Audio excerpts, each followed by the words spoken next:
failure. You're a loser."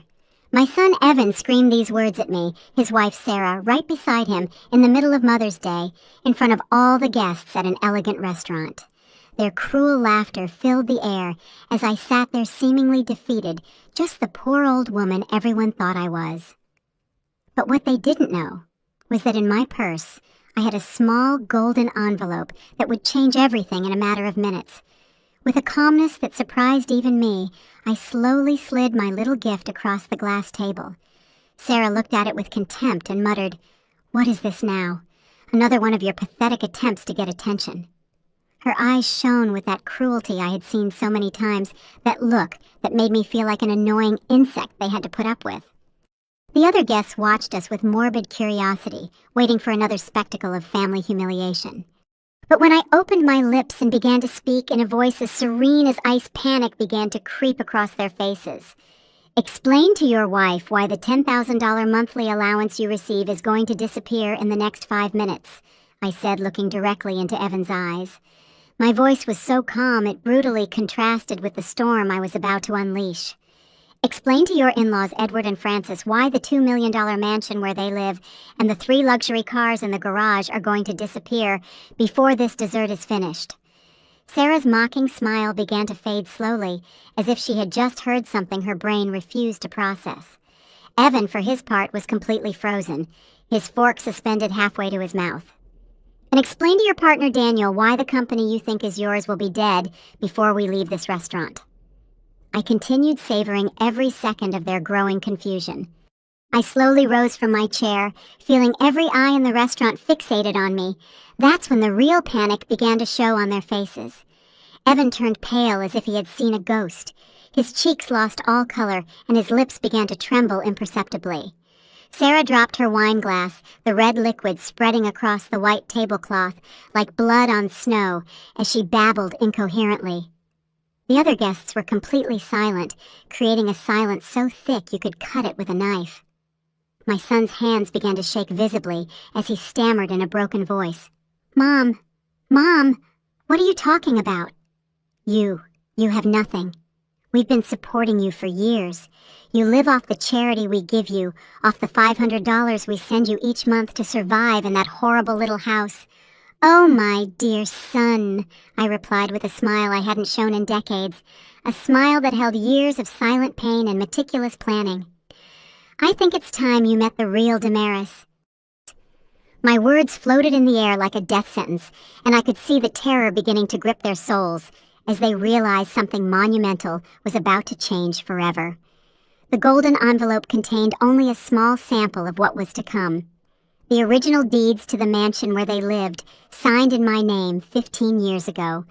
The titles for the 3 Mercedes-Benz cars they drove, as if they were their own, bought with my money, and registered under my name through shell companies.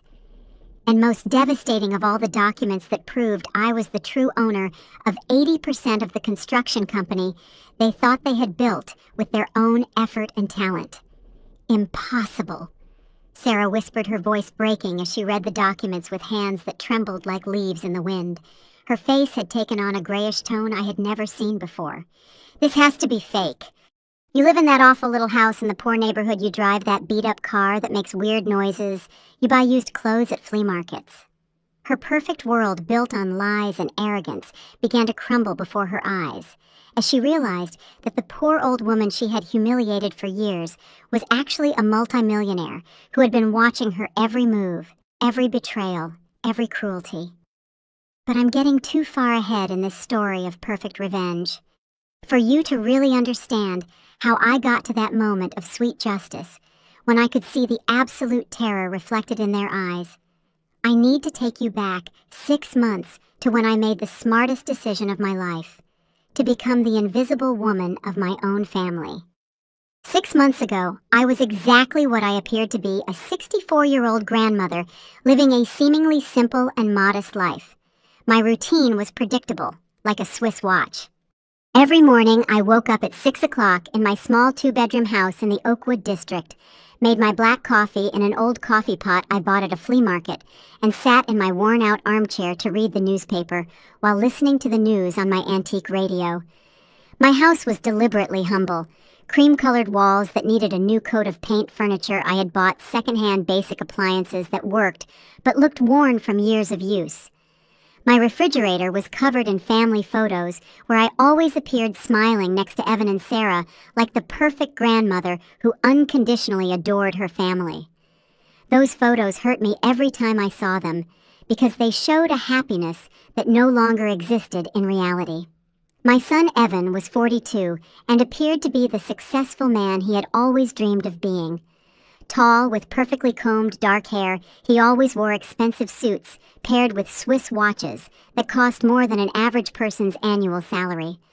He drove a new silver Mercedes-Benz, lived in a mansion in the exclusive Beacon Heights neighborhood, and boasted of being the founder of Herrera Construction, a company he supposedly built with his intelligence and determination. Sarah, my 38-year-old daughter-in-law, was the perfect definition of a trophy wife. Platinum blonde with extensions down to her waist, always impeccable acrylic nails, and a collection of designer dresses that changed with the season. Her lips were permanently plumped with Botox, her eyebrows perfectly shaped with microblading, and she never left the house without makeup that took her over an hour to apply.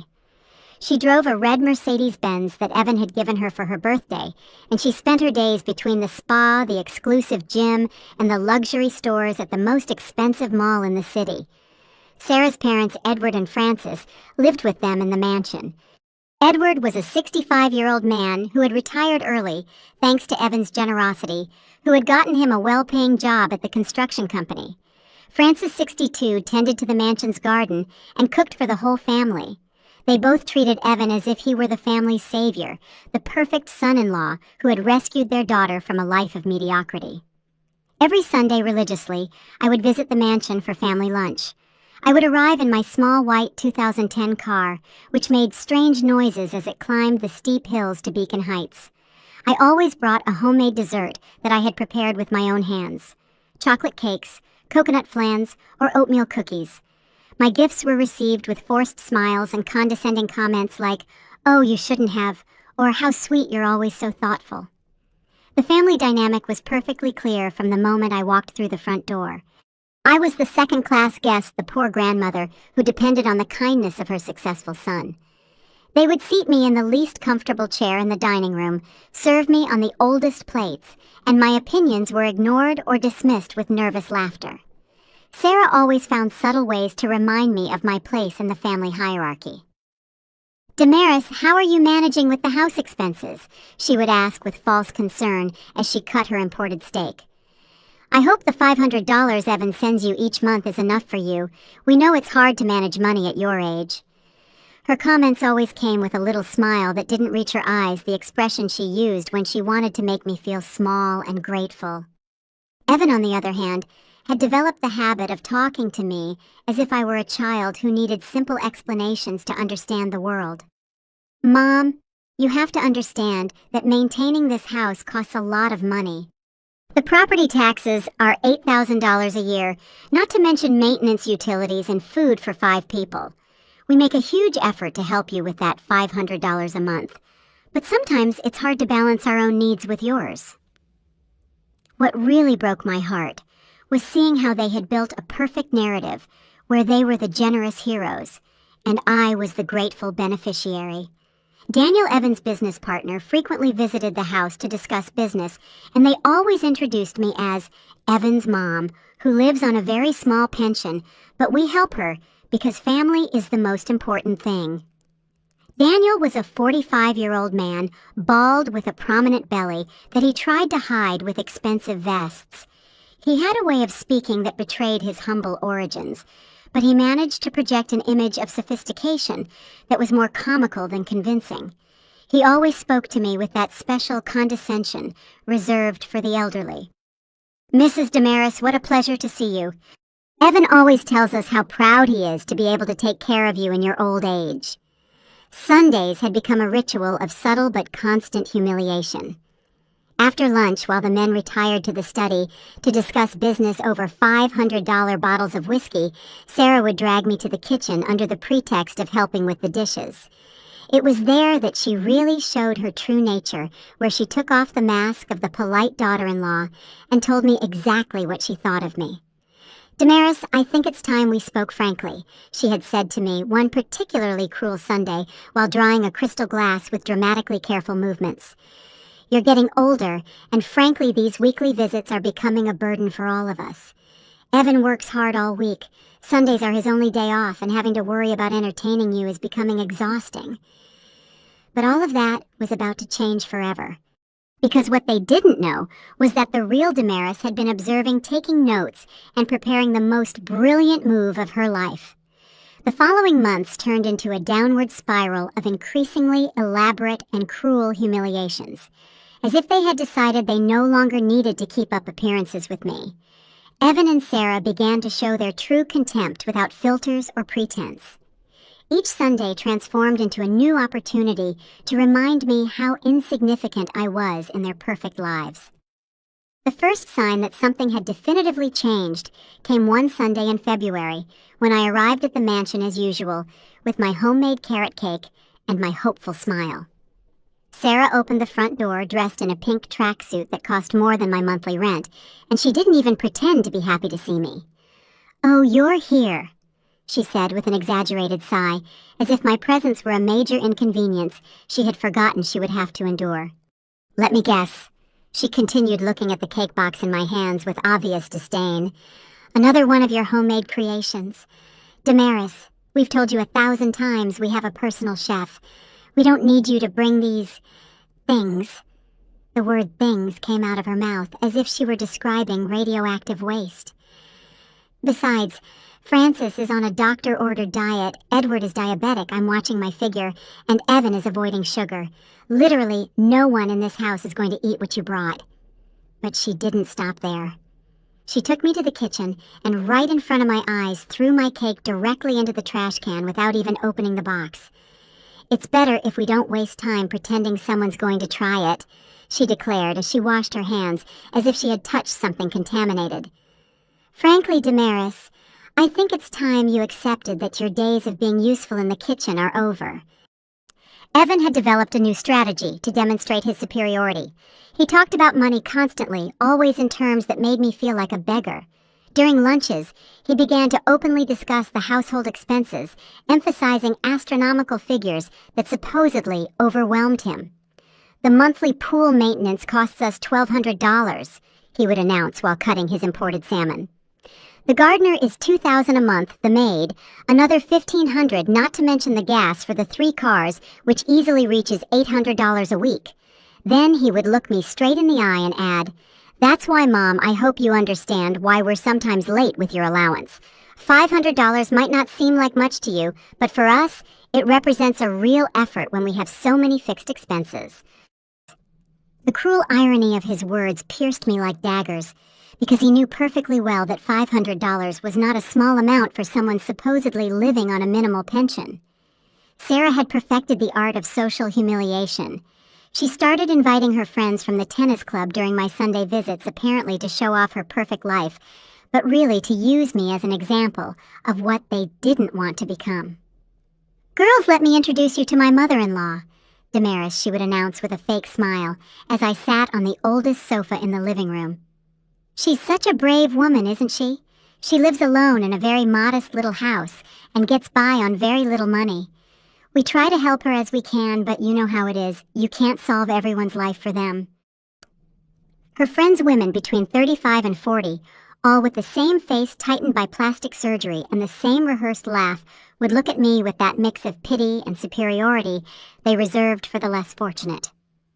"Oh, how admirable," one of them would say, a redhead with obvious extensions named Samantha. "I couldn't live without my Mercedes, my European vacations, my beauty treatments. I find it incredible how older people settle for so little." The social degradation intensified when they started assigning me household chores during my visits. "Damaris, since you're here, could you help me clean the living room windows?" Sarah would ask me with a venomous sweetness. "Francis is busy with dinner, and frankly, at your age, you need to stay active so you don't get rusty." They would give me an old rag and a cheap cleaning spray while they sat drinking imported cocktails and laughing at gossip from the country club. But the last straw came one Sunday in March, when they decided to rearrange the dining room table to optimize space. My usual spot at the main table mysteriously disappeared, and in its place they put a folding chair in a corner, separate from the main group. "We bought a new dinnerware set for 8 people," Evan explained without even looking me in the eye. "And your spot was disrupting the symmetry of the design." From my new position, I could hear their conversations perfectly, but I couldn't participate in them. It was like being a ghost in my own family present, but invisible, tolerated but not welcome. They talked about trips they were planning, expensive restaurants they had visited, jewelry Sarah wanted for her next birthday, all always in terms of expenses that I, of course, could never afford. "We're thinking of going to the Bahamas in April," Sarah announced, admiring her freshly manicured nails. "I booked a presidential suite that costs $5,000 a night, but Evan says I deserve it after all the stress I've been under lately." She would shoot me meaningful glances when she said stress, as if my mere existence was the source of all her problems. Daniel began to visit them more frequently, and their business conversations became increasingly exclusive and elaborate. They talked about multi-million-dollar contracts, construction projects that would generate 6-figure profits, and real estate investments that would make them even richer. But what really caught my attention was the way they discussed the company's financial structure. "The construction of the Los Pinos residential complex will generate a net profit of $2.5 million, Daniel declared while reviewing documents on his tablet. "The land is valued at $800,000. Construction will cost us $1,200,000, and we already have pre-sales for $4 million. It's pure math." Evan would nod with authority, as if he were the one who had secured the initial capital for all those projects. "What I'm most proud of is having built all this from scratch." He would lie shamelessly while toasting with $500 whiskey. "Starting with nothing and getting to this point requires vision, intelligence, and a lot of hard work." But the cruelty reached levels I never imagined when they began to openly discuss my future, as if I weren't present. "I think Damaris is becoming too much of a burden," Sarah commented one afternoon while touching up her makeup in the dining room mirror. "She can no longer take care of herself properly, and frankly, these Sunday visits are affecting our family life." "You're right," Evan replied without looking up from his phone. "Besides, the house where she lives is deteriorating more and more. The neighborhood is becoming dangerous, and at her age, any accident could be fatal." His words sounded as if he were describing a logistical problem he needed to solve, not his own mother. It was then that I heard the conversation that would change everything forever. While I pretended to be dozing in my folding chair, Sarah and Evan began to plan my fate as if they were organizing a vacation. It was the Sunday after April Fool's Day when my world completely fell apart, but not in the way they expected. That day, I arrived at the mansion as usual, but something in the air felt different, more tense, as if they had been waiting for my arrival to execute a plan they had been slowly brewing. Sarah greeted me at the door with a smile that chilled me to the bone, too wide, too perfect, like a shark's smile before it attacks. "Damaris, so glad you arrived early," she said, guiding me to the living room with an exaggerated gentleness that immediately put me on high alert. "We have some important things to discuss with you today, things that will change your life for the better. We're very excited to share our ideas with you." Her words sounded rehearsed, as if she had practiced this speech in front of the mirror for weeks. Evan was sitting in his Italian leather armchair, dressed in one of his $3,000 suits, but for the first time in months, he looked me directly in the eyes when I entered the room. "Mom, sit here," he said, pointing to the sofa in front of him, not the folding chair in the corner where they had recently relegated me. "We want to talk to you about something very important, something we've been planning because we love you and care very much about your well-being." My gut screamed that something was terribly wrong. In recent months, the only times they had treated me with kindness were when they wanted something from me, usually for me to leave earlier than usual, or not to come the next Sunday for some made-up excuse. This sudden warmth was more terrifying than all their previous humiliations combined. "Damaris," Sarah began, perching on the arm of Evan's chair in a pose that looked like it was from a home decor magazine. "We've been watching you very carefully these past few weeks, and we've realized that living alone is no longer safe for you. Your health is deteriorating, your house is falling apart, the neighborhood where you live is getting more dangerous. As a responsible family, we can't allow our matriarch to live in such precarious conditions."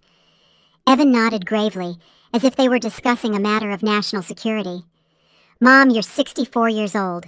At that age, any fall, any health problem, any emergency could be fatal if you're alone. What would happen if you slipped in the bathroom and there was no one to help you? What if you had a heart attack in the middle of the night and couldn't call for help?" His arguments sounded logical on the surface, but there was something in his tone that made me feel like prey being cornered by hungry predators. Sarah got up from the arm of the chair and began to pace the room with theatrical movements as if giving a business presentation. "That's why," she announced with calculated drama, "we've found the perfect solution for all our problems. We've been researching for months, visiting facilities, talking to specialists, and we've finally found the ideal place for you."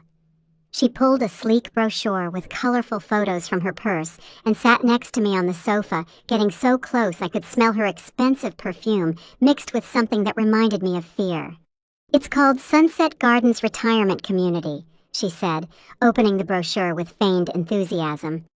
"It's a luxury retirement community specially designed for people your age who deserve to live their golden years with dignity and comfort." The photos showed facilities that looked like a 5-star hotel.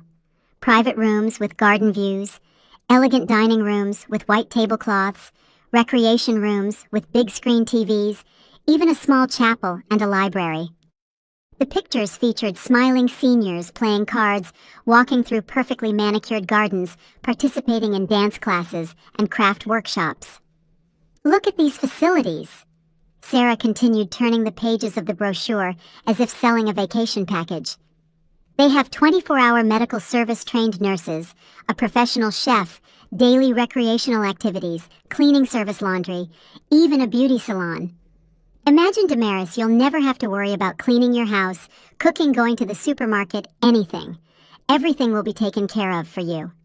Evan leaned forward, clasping his hands, as if about to reveal the world's best-kept secret. "And best of all, Mom, is that we're going to pay for everything. The monthly fee is $2,500, plus additional expenses, but you won't have to worry about a single penny. We'll take care of absolutely everything, because you're our family, and we love you." I felt as if the world had stopped around me. $2,500 a month was 5 times more than what they supposedly gave me to live on. If I really lived on $500 a month, as they believed, this generosity would represent a huge financial sacrifice for them. But something in their eyes told me this plan had nothing to do with filial love or genuine concern. When would I have to move?" I asked, trying to keep my voice as neutral as possible, while my mind raced to understand the true motives behind this seemingly generous proposal. Sarah and Evan exchanged a look that lasted barely a second, but told me everything I needed to know. It was a look of conspiracy of relief, as if they had just overcome the most difficult obstacle in their master plan. "Well," Sarah said, trying to sound casual, "we've already made a tentative reservation for next month. We thought it would be perfect for you to move right after Mother's Day.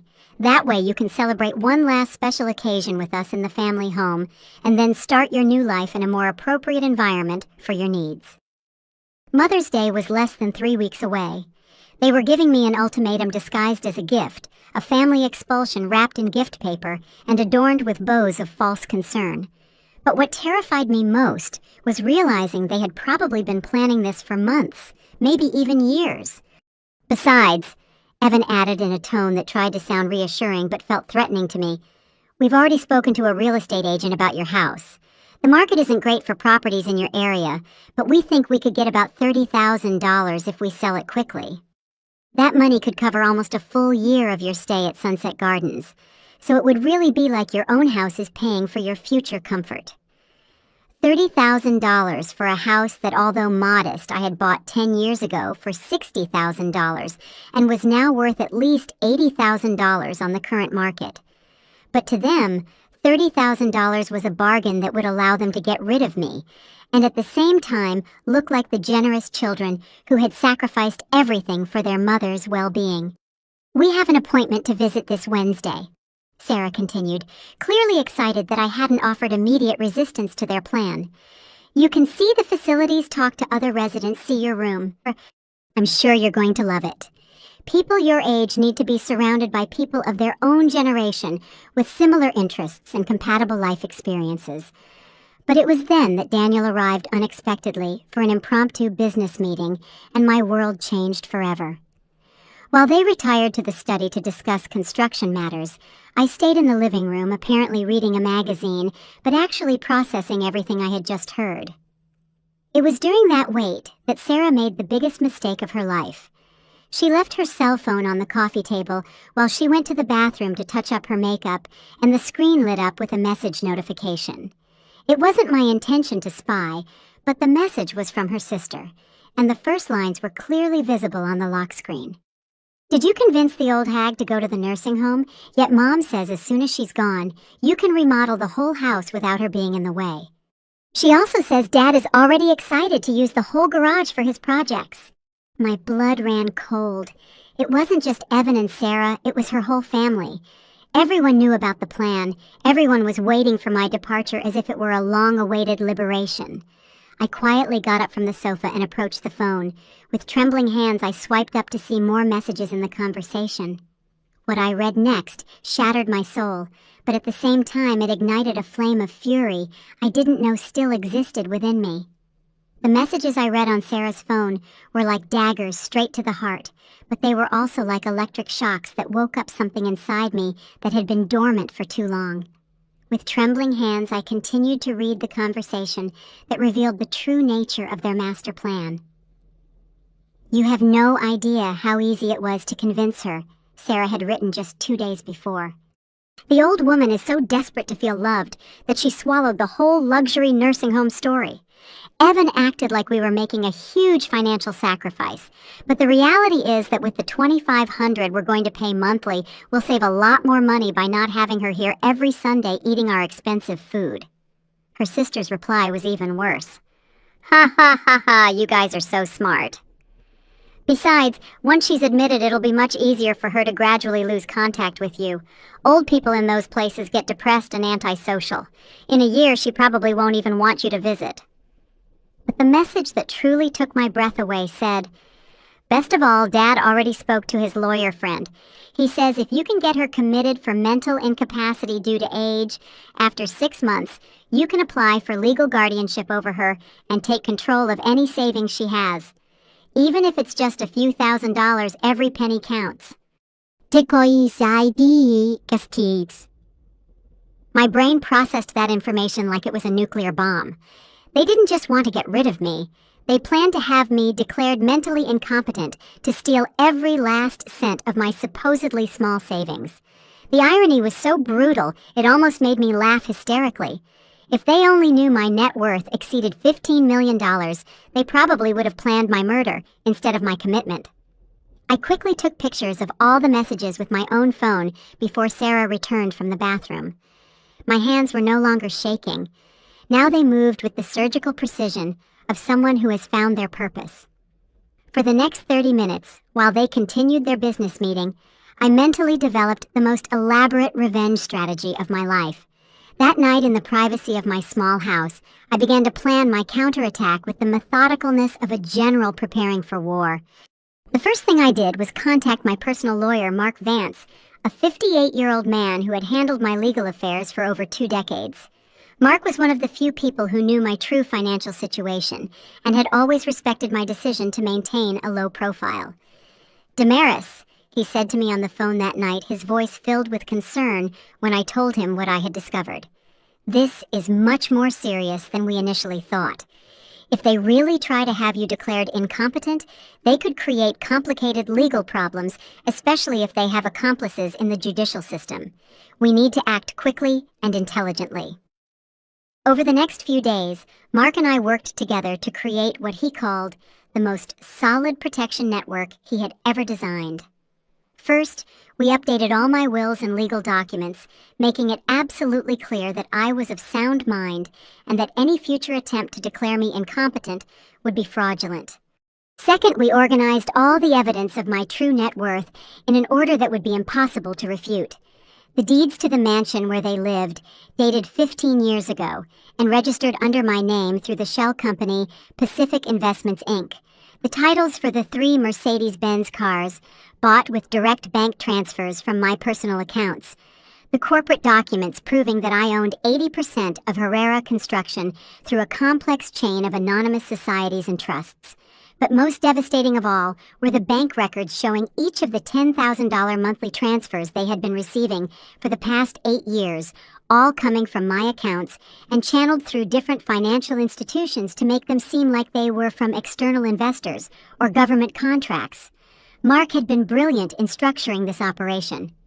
Damaris, he explained as we reviewed the documents in his office. What we did here was create a situation where you could observe your family's true character without money interfering with their decisions.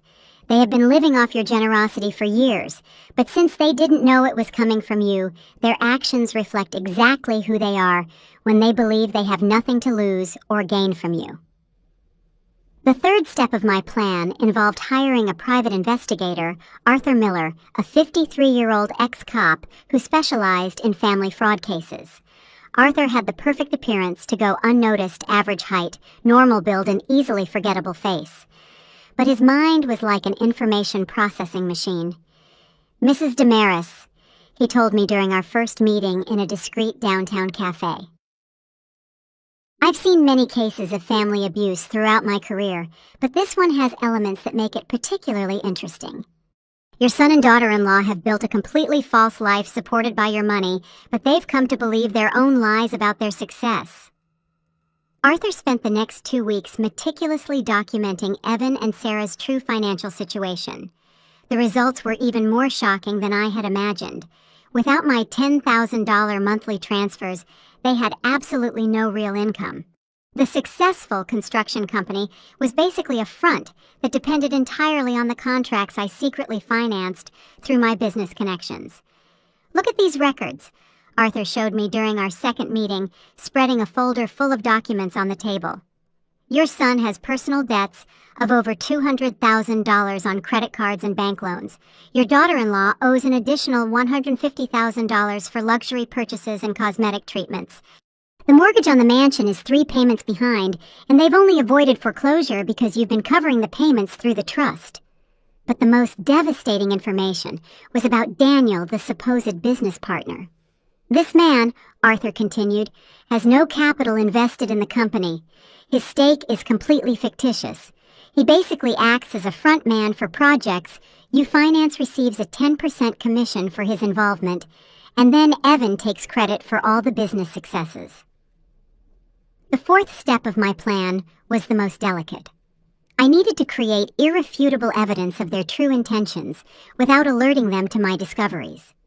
For this, Mark helped me discreetly install recording devices in the mansion during one of my Sunday visits.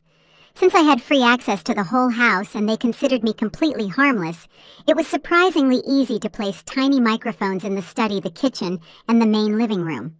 Over the next 2 weeks, those devices captured conversations that confirmed my worst suspicions.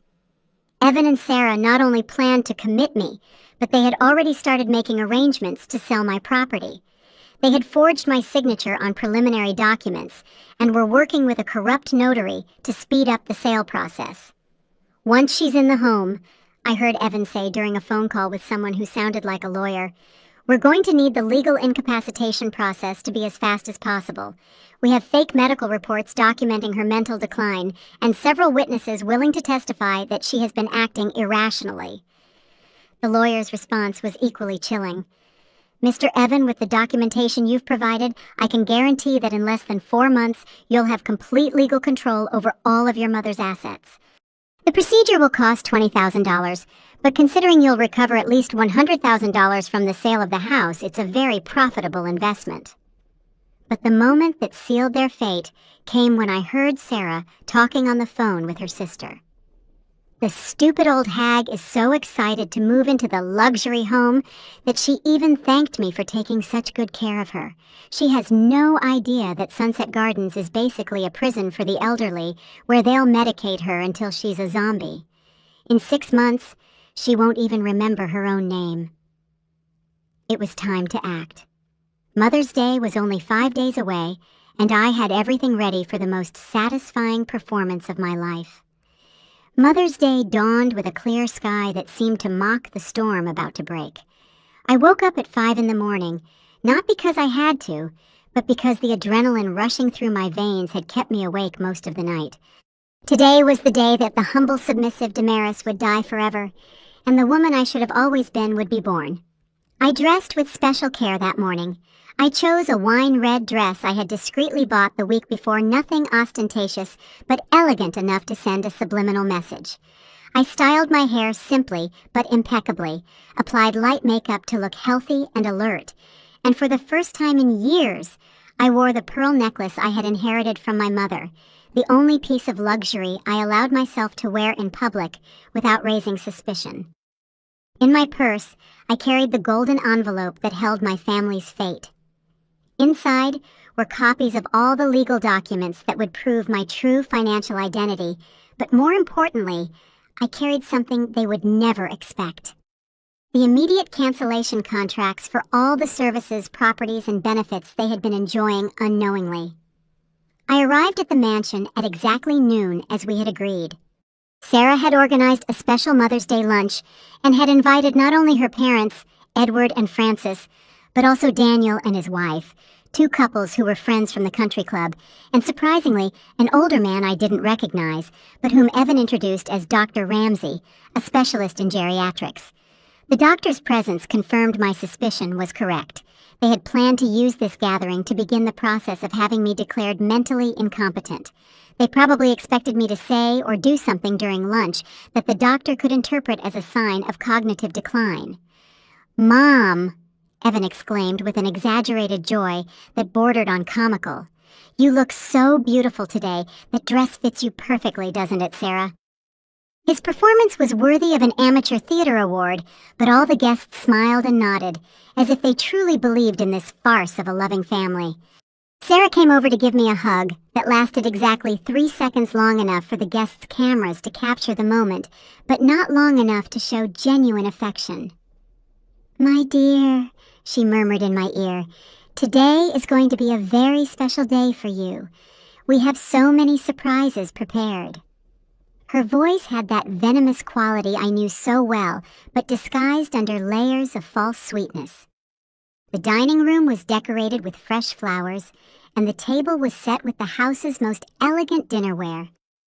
They assigned me a place at the head of the table, a position of honor that immediately put me on high alert. For months they had relegated me to folding chairs in the corners, and now suddenly they were treating me like the queen of the celebration. Clearly this courtesy had a hidden purpose. The first 30 minutes passed in what seemed to be a normal family celebration. The guests congratulated me on having such a wonderful and generous family, commented on how lucky I was to have such a successful son and such a dedicated daughter-in-law. Daniel spoke at length about Evan's impressive business achievements, while his wife praised Sarah's exquisite taste in home decor. But I could feel the electric tension in the air. Sarah and Evan exchanged meaningful glances as if waiting for the perfect moment to execute the next phase of their plan. Dr. Ramsey watched me discreetly, taking mental notes of my every word and action. It was like being on a stage playing the role of the naive grandmother while the real villains prepared for my public execution. The moment they had been waiting for came during dessert. Sarah stood up from her chair with a glass of champagne in her hand and a smile that could have lit up an entire stadium. "Dear guests," she announced in a theatrical voice, "as you all know, today we celebrate not only Mother's Day, but also the beginning of a new chapter in the life of our dear Damaris." All eyes turned to me, and I could feel the air in the dining room grow thick. Evan joined his wife, placing a protective hand on my shoulder in a gesture that seemed affectionate but felt like a jailer's grip. "As a responsible family," Evan continued, his voice filled with false emotion, "we have made the difficult but necessary decision to help our mother move to a place where she can receive the specialized care she deserves at this stage of her life. Sunset Gardens is a first-class retirement residence where she can enjoy the company of people her age and 24-hour medical services." Murmurs of approval filled the room. "What dedicated children," commented one of Sarah's friends. "It's admirable to see how they sacrifice their personal comfort to ensure their mother's well-being." Dr. Ramsey nodded gravely, as if witnessing an act of filial heroism. But then Sarah dropped the bomb they had been preparing for weeks. "And to make this transition easier for everyone," she declared, with crocodile tears shining in her eyes, "we have also made the difficult decision to sell the little house where Mom Damaris has lived for so many years. The money from that sale will cover a large part of the residence's expenses, so she can live comfortably without being a financial burden to anyone." It was at that precise moment that I decided I had heard enough. For 64 years of my life, I had let other people make decisions for me, speak for me, define who I was and what I deserved. But that day, in front of that whole audience of accomplices and witnesses, I decided it was time for them to meet the real Damaris. I rose slowly from my chair, feeling all eyes fixated on me with expectation. Sarah and Evan were smiling with that arrogant confidence of those who believe they have absolute control of the situation. But when I took the golden envelope from my purse and placed it gently on the glass table, their smiles began to vanish like vapor in the cold air. "Before we continue with this very emotional celebration," I said in a voice so calm it dramatically contrasted with the chaos I was about to unleash, "I believe there are a few things you all need to know about me." The silence that followed was so complete, you could hear the grandfather clock ticking from the other side of the house. Sarah had visibly paled, and Evan was completely still, as if sensing something monumentally important was about to happen. "Evan, my dear son," I continued, looking him straight in the eye, "I think it's time you explain a few very interesting things to all these witnesses." My voice remained serene, but it had acquired an authority that no one in that room had ever heard from me before. "For example, could you explain to your wife why the $10,000 monthly allowance you both receive is going to permanently disappear in the next 5 minutes? Sarah's eyes widened like saucers, and Daniel nearly choked on his wine. But I was just getting started. "You could also explain to your dear in-laws Edward and Francis why the beautiful $2 million mansion, where they've been living so comfortably, is going to vanish from their lives before this dessert is finished." The words left my mouth like precision bullets, each one designed to hit exactly where it would hurt the most. "And finally," I added, savoring every second of their growing panic, "could you explain to your partner Daniel why the construction company you think you built with your own talent and effort is going to die before we leave this restaurant?" It was then that I stood up completely from my chair, and real panic began to spread across their faces like a contagious plague. The silence that followed my words was so thick it felt solid. Evan's mouth was hanging open, as if he had stopped processing information, while Sarah had turned so pale that her foundation couldn't hide the grayish color her face had taken on. The guests looked back and forth between us, not fully understanding what was happening, but instinctively feeling they were witnessing something historic. "Mom," Evan finally stammered, his voice breaking like a teenager's. What are you talking about? You don't have any money. We've been helping you for years." His words came out in clipped fragments, as if his brain refused to process the possibility that his entire world was about to collapse. I smiled with a serenity that surprised even me, and slowly opened the golden envelope as if I were unwrapping a birthday present. "Oh, my dear son, allow me to show you exactly what I'm talking about." I took out the first document and placed it on the table where everyone could see it. "This is the original deed to this beautiful mansion, signed and registered in my name 15 years ago through my company, Pacific Investments." Daniel had stood up so abruptly he knocked over his chair.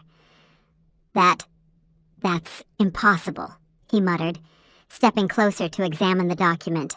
His eyes scanned the lines of the paper as if he were reading a foreign language. "Evan, you told me you bought this house with the money from the first construction contracts."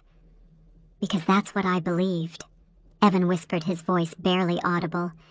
He had taken the document with trembling hands and was examining it as if expecting the letters to magically change before his eyes. "Mom, this has to be a mistake, some kind of legal mix-up." But I was already pulling out the second set of documents. "Here are the titles for the 3 Mercedes-Benz cars you all enjoy driving so much," I announced, placing the papers one by one on the table like cards in a poker game. "The silver one Evan drives purchased with a $120,000 transfer from my personal account at the National Bank. The red one Sarah drives $110,000, same account. And the black one that Edward and Francis use $95,000. Sarah had begun to shake visibly. "No, no, no, this can't be happening," she repeated like a mantra, frantically reviewing the documents. "You live in that horrible little house, you wear old clothes, your car makes weird noises." Her voice grew shriller with each word bordering on hysterical. "Oh yes," I said with a smile that probably looked devilish. "My little performance. Did you know that for all these years I've been living exactly the life I wanted you to see? My real home is in the financial district, a 3,000 square foot penthouse with a panoramic view of the city.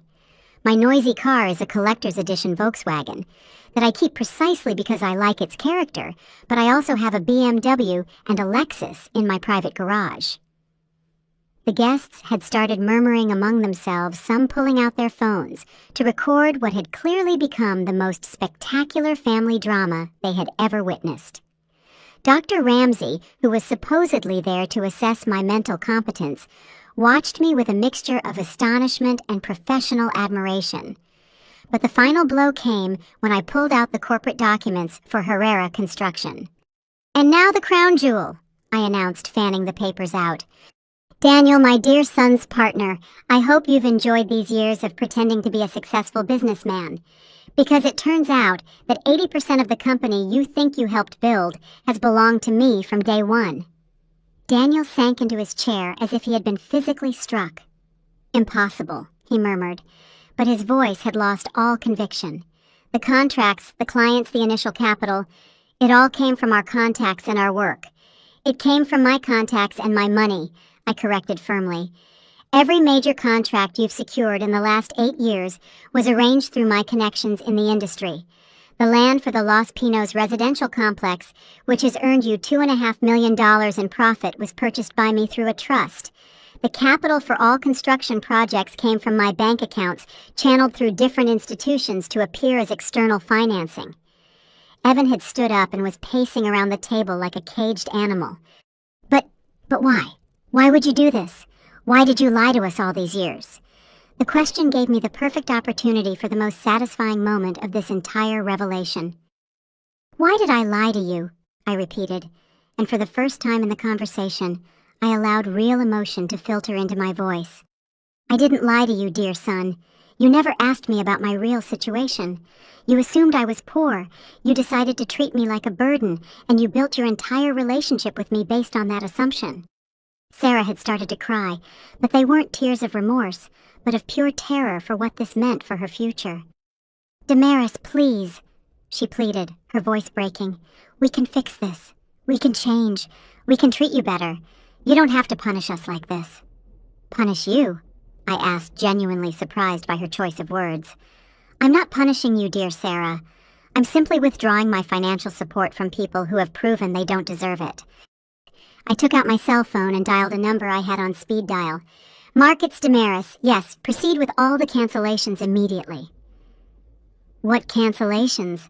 Evan asked, but his voice had taken on the desperate tone of someone who already knows the answer but refuses to accept it. "Well," I said, "first, the immediate cancellation of all the monthly transfers you've been receiving. Second, the eviction notice for this mansion with 30 days to vacate. Third, the revocation of all permits to use the vehicles registered in my name." Daniel had turned completely white. But the current construction contracts, we have commitments to clients." "The current contracts will be transferred to the new management of the company," I replied calmly.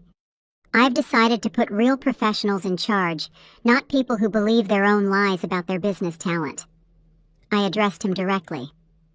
"Your involvement in Herrera Construction ends today, Daniel. I hope you've saved some of the 10% commission I've been paying you all these years." But the most devastating revelation was yet to come.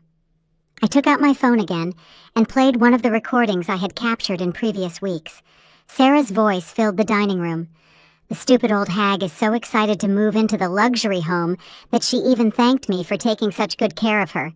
She has no idea that Sunset Gardens is basically a prison for the elderly where they'll medicate her until she's a zombie.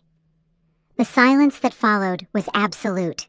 The guests looked at us in horror, finally understanding the true nature of what they had been witnessing.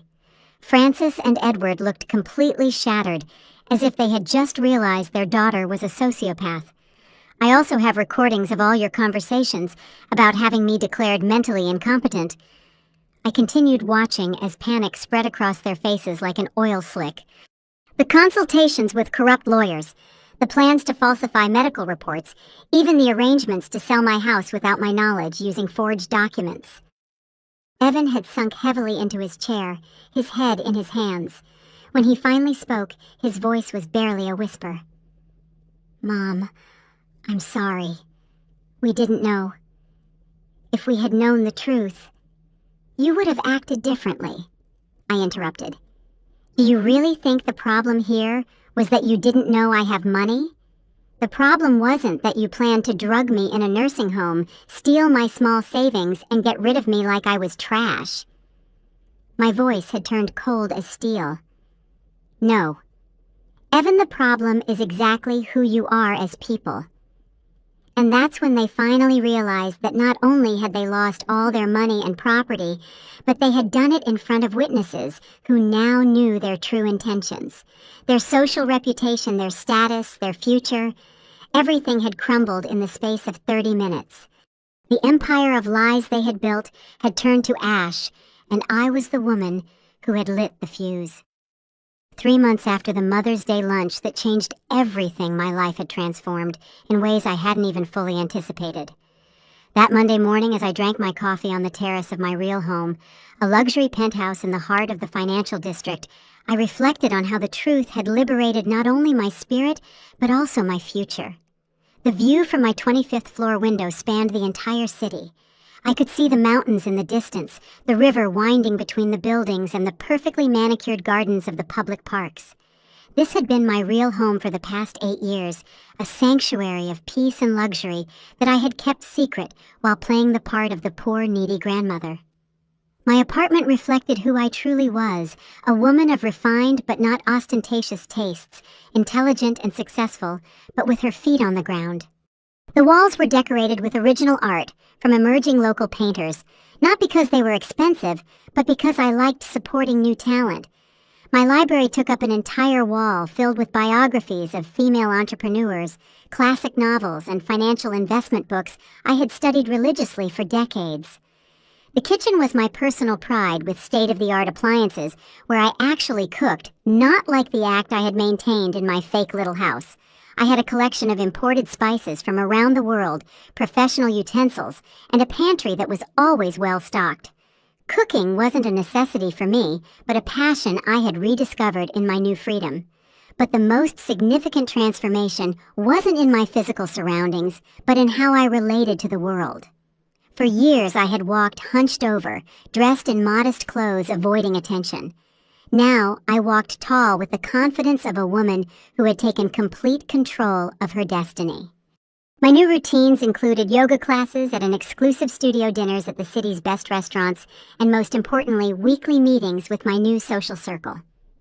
Mark, my lawyer, had become more than just a legal advisor. He was now one of my closest friends. We met every Thursday afternoon in his office, not just to review legal matters, but to plan new investments and philanthropic projects.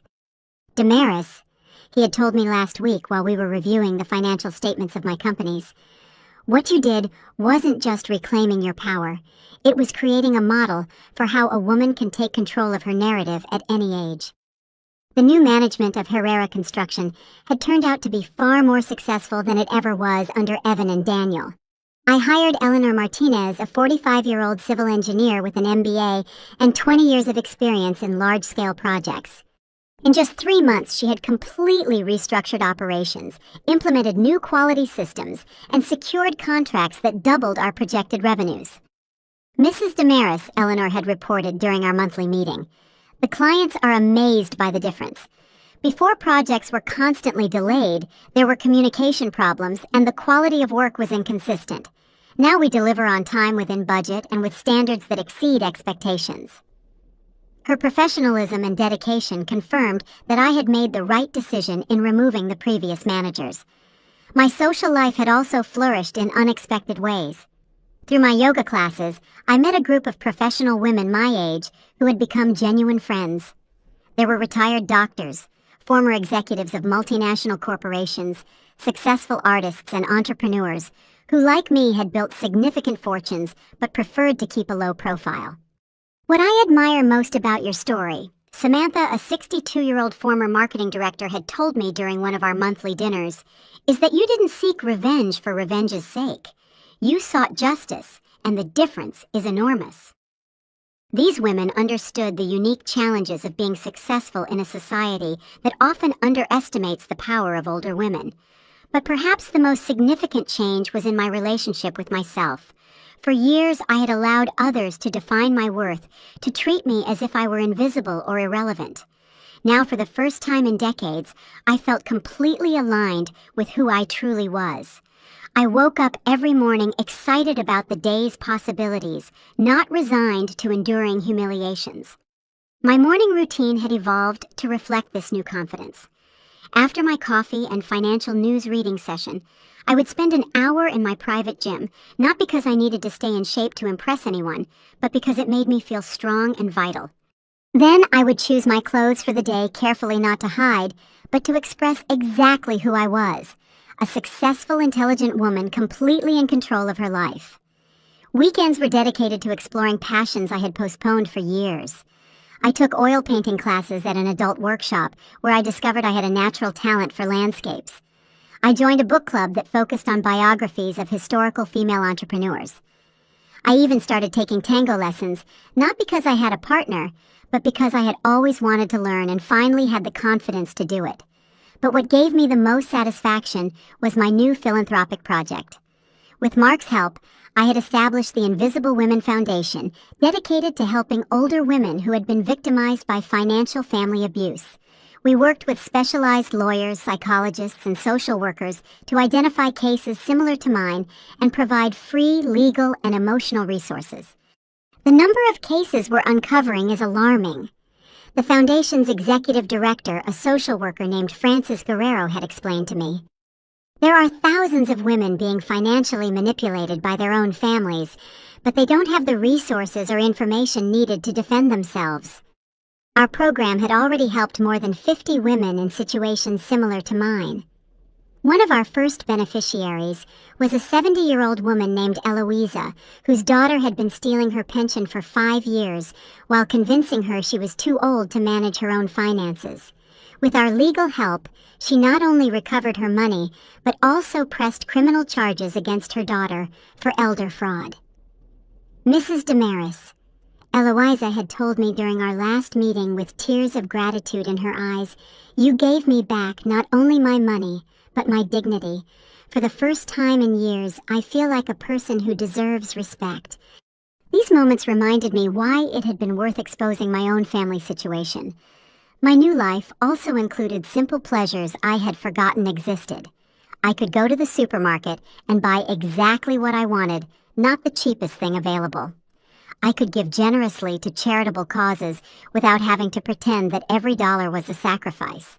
I could travel when I wanted, eat at elegant restaurants, buy books without checking prices, and most importantly, I could do all of this without having to justify my decisions to anyone. Public recognition came unexpectedly when an investigative journalist from the national newspaper learned about my story through the legal proceedings related to Evan and Sarah's case. The article she wrote about the invisible multimillionaire who exposed family abuse went viral on social media and turned me into a sort of symbol for older women who had been underestimated or abused. Your story represents something bigger, the journalist had told me during the interview. It represents the power women have to rewrite our own narratives regardless of our age. The article generated hundreds of letters from women sharing similar experiences, many of which became cases for our foundation. But above all, my new life had taught me that true wealth is not in money, but in living authentically and being treated with the respect we deserve. 6 months after that life-changing Mother's Day lunch, I received a call I wasn't expecting. It was Evan, my son, who had spent the last few months living in a 2-bedroom apartment in a middle-class neighborhood, working as an insurance salesman for a small company. His voice sounded different on the phone, more humble, stripped of the arrogance that had characterized our conversations for years. "Mom," he said, after a long, awkward silence. "I know I have no right to ask you for anything, but I'd like to see you, just to talk. Just to truly apologize." His voice broke slightly at the end, and for the first time in decades, I could hear the boy he had been before he became the man who betrayed me. I agreed to see him, not because I had completely forgiven what he did, but because I had learned that forgiveness is primarily a gift we give ourselves, not those who hurt us.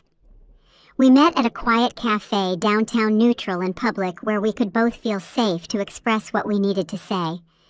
When I arrived, I barely recognized him. The impeccably dressed man who always flaunted his designer suits had been replaced by someone who looked tired, wearing simple but clean clothes with dark circles under his eyes that spoke of sleepless nights. He stood up when he saw me enter, a gesture of respect he hadn't shown me in years. "Mom," was the first thing he said, and then he stopped, as if all the words he had rehearsed had evaporated from his mind. I don't even know where to begin. What we did to you, what I did to you, has no justification. There are no excuses that can explain how we came to plan something so cruel." I sat across from him and studied his face, looking for signs of genuine sincerity versus calculated manipulation. What I saw was a broken man, but not necessarily sorry for the right reasons. "Evan," I said softly, "tell me something. If I had really been the poor woman you thought I was, would you still feel that what you planned was wrong?" The question caught him by surprise. I could see his brain working to find the right answer, but he finally decided to be honest. "We probably would have justified our actions by telling ourselves it was for your own good," he admitted, looking down. "We would have said you were too old to take care of yourself, that the home was really better for you, that selling your house was the smartest financial decision." "Exactly," I replied, and for the first time since this conversation began, I smiled slightly. "The problem was never that you didn't know I had money. The problem, Evan, is that you decided my opinion, my wishes, my autonomy as a human being didn't matter. You treated me like an object you could move from one place to another for your convenience." Evan nodded, tears starting to form in his eyes. "You're right. Completely right. And I don't know how to live with that now that I understand it." He told me how the last few months had been the hardest of his life, not just financially, but emotionally. Sarah had left him just a week after the collapse, taking what little they had left, and moving back in with her parents in another city. "She blames me for everything," he explained. "She says if I had handled the situation with you better, none of this would have happened. But I know she was just as cruel, just as manipulative. We both were." His words confirmed something I already knew. Even in adversity, some people don't truly learn from their mistakes. They just look for someone else to blame for the consequences. I told him about my new life, my projects, the foundation I had created to help other women in similar situations. I saw his eyes widen as he realized the magnitude of what he had truly lost, not just money and property, but the chance to know his real mother, to have an authentic relationship with me. "Is there any chance that we could rebuild our relationship?" He finally asked, his voice small and hopeful. "I'm not asking for money. I'm not asking for you to give me anything back. Just, is there a possibility that one day you could forgive me?" The answer I gave him was one I had been formulating over months of reflection and personal therapy. "Evan, I have already forgiven you because forgiveness freed me from the weight of resentment. But forgiveness does not mean automatic reconciliation. Trust is built with consistent actions over time, not with apologies in a cafe." I explained that if he truly wanted to rebuild our relationship, he would have to prove that he had fundamentally changed as a person, not just that he had learned to regret the consequences of his actions. That means working on yourself in therapy, understanding why you were capable of planning something so cruel against your own mother. It means becoming the kind of man who would do the right thing even when no one is watching. We said goodbye that afternoon with a tentative hug, the first genuine one we had shared in years. I promised nothing, but I didn't completely close the door either. Time and actions would tell if there was hope for us as a family. Reflecting on this whole experience now, I realized that the most valuable thing I gained was not the satisfaction of revenge, but the discovery of who I really was when I stopped pretending to be someone else. For years, I had lived in the shadows of my own capabilities, hiding behind a mask of humility that was actually fear of others' judgment. The woman I am today wakes up every morning knowing exactly what her value is, not because others have told her, but because she has learned to value herself. I make decisions based on what I truly want, not on what I think others expect of me. I surround my life with people who respect and support me, not those who tolerate me as a necessary burden. My story has become an inspiration for hundreds of women who write to me every week, telling me their own experiences of being underestimated, made invisible or abused by family members who should have protected them. Through the foundation, we have helped over 200 women regain their financial and emotional autonomy. But perhaps the most important lesson I've learned is this: it is never too late to rewrite your story. At 64, when many people assume life is already set in stone, I proved that we can completely reinvent ourselves if we have the courage to be authentic. The best revenge is not destroying those who hurt us, but building something so magnificent, so powerful, so genuinely ours, that their betrayal becomes merely a footnote in the grand story of our lives. The sweetest success is living so fully that those who once underestimated us realize everything they lost when they chose not to value us. Today, I am richer than ever, not just in financial terms, but in self-respect, authentic relationships, and the deep peace that comes from living completely aligned with who I truly am. And that more than any number in a bank account is the real treasure I found when I stopped hiding in the shadows of my own life. That was my favorite moment of this whole experience, realizing that I had reclaimed not just my power, but my true identity. And yours? Comment down below what part of my story impacted you the most. Don't forget to leave a like if you believe more women need to hear this message, that it's never too late to reclaim our power.